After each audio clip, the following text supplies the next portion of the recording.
kami dari kelompok 1 beranggotakan Saya Linda Francisca, nomor presensi 1. Saya Nazi Asrar, nomor presensi 8. Saya Rani Anusa Putri, nomor presensi 15. Saya Sabrina Azahro, nomor presensi 22. Dan saya Fia Nurul Latifah, nomor presensi 29. Kami di sini membahas tentang hak merek.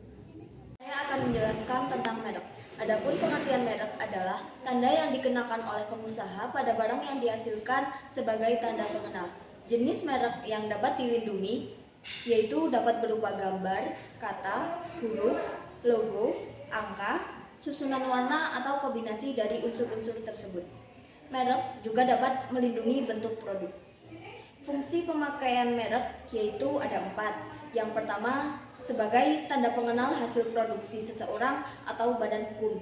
Yang kedua, sebagai alat promosi. Yang ketiga, jaminan atas mutu barangnya. Dan yang terakhir, yaitu penunjuk asal barang yang dihasilkan. Selanjutnya, syarat pemakaian merek. Pemakaian merek memiliki 4 syarat. Pertama, etiket atau label merek. Kedua, tanda tangan pemohon. Ketiga, surat rekomendasi UKM binaan atau surat keterangan UKM binaan dinas untuk pemohon usaha mikro dan usaha kecil. Yang terakhir, surat pernyataan UMK bermaterai untuk pemohon usaha mikro dan usaha kecil. Selanjutnya, prosedur pemakaian merek. Prosedur pemakaian merek antara lain 1. Pesan kode billing di http://simpaki.dkip.go.id. Kedua, pilih merek dan indikasi geografis pada jenis pelayanan. Ketiga, pilih permohonan pendaftaran merek yang diajukan. Keempat, pilih usaha mikro dan usaha kecil atau umum. Kelima, pilih secara elektronik atau online. Keenam, masukkan data pemohon dan data permohonan seperti nama, alamat lengkap, email, dan nomor ponsel. Terakhir, lakukan pembayaran PNBP melalui ATM atau m-banking. Kemudian, cara membuat akun merek, Anda bisa mengunjungi laman web dkip.go.id. Dan langkah-langkah sebagai berikut. Setelah Anda login, pilih permohonan online. Kemudian, langkah pertama, pilih tipe permohonan, masukkan kode billing yang telah dibayarkan. Langkah kedua, masukkan data permohon. Langkah ketiga, diisi jika pemohon dengan kuasa. Langkah keempat, diisi jika memiliki hak prioritas. Langkah kelima, masukkan data merek.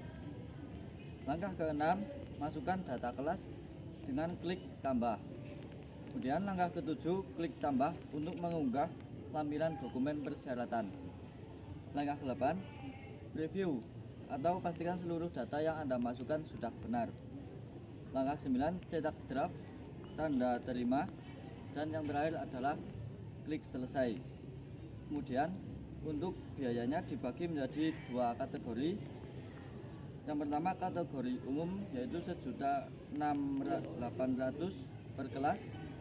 Kemudian yang UMK 500.000 per kelas. Selanjutnya, saya akan menjelaskan biaya pendaftaran hak merek. Biaya pendaftaran hak merek ini di Ditjen KI telah diatur dalam PP nomor 28 tahun 2019.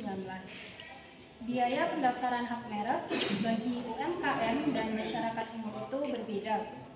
Bagi UMKM, sekitar Rp500.000 apabila dilakukan secara online dan sebesar Rp600.000 apabila dilakukan secara offline. Adapun bagi masyarakat umum yaitu sebesar Rp1.800.000 apabila dilakukan secara online dan sebesar Rp2 juta apabila dilakukan secara offline. Ada juga tarif perpanjangan untuk perlindungan merek, yaitu dalam jangka waktu 6 bulan sebelum atau sampai berakhirnya perlindungan merek. Perpanjangan ini bagi UMKM yaitu sebesar Rp1 juta apabila dilakukan secara online dan sebesar Rp1.200.000 apabila dilakukan secara offline.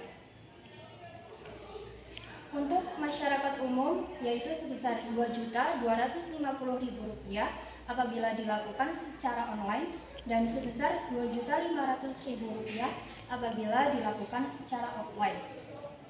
Pembayaran untuk hak merek ini dapat dilakukan melalui ATM, online banking, dan internet banking.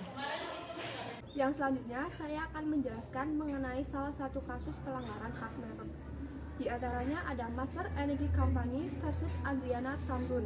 Pada tanggal 7 November 2014, Monster Energy Company mengirim gugatan ke Adriana Tamrun yang memiliki merek Monster dan telah terdaftar pada tahun 1992 di Amerika Serikat. Monster Energy Company merasa keberatan pada merek Monster milik Adriana Tamrun.